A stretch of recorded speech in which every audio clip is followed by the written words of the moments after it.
Divorce দিমু না তো কি করবো কও? ডিভোর্স পেপারে সই করছ তো ওটা আমার ভালোই লাগছে, কিন্তু মুসলিম ধর্ম আইন মতে যে জামাই ডিভোর্স দিলে লাইভেও দেখা হন যাব না, কিন্তু তোর জামাইর নগে কি দেখা একদিনও হয় নাই? দেখা হইছে, সকালে দেখা হইছে। কি কইলো? আম্মা কয় ডাক দিল, ওর বাবার তো বিয়া করে ফেলাইছি। তুই টেহার লোভে বাতার খালি বদলাস। সব দোষ তোর।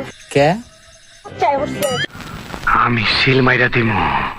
প্রেম করলাম ফেসবুকে, কাম করলাম মেসেঞ্জারে, বাচ্চা হইলে ইমুতে হব, তোর পেটে কেমনে হইলো? এইটা তুমি একটা কথা কইলে ভাই। কিরে তোর বউ বলে আবারও গেছে গা? হরে আমার বউটা গেছে গারে, তুই নলবাড়ির জেলের থেকে 4-5টা বিয়ে করলাম, তুই যদি থাকস আমার বুগালাই হারস, আমার কপালটাই খারাপ রে। তোর কপাল খারাপ না, তোর মেশিন খারাপ। আমার 5 পাউরা মিশিং খারাপ হয়ে নিছে, তুই জানলি কেমনা? আমি তো মিশিং থুই আইছি চকের মধ্যে রে। কন্ট্রোল।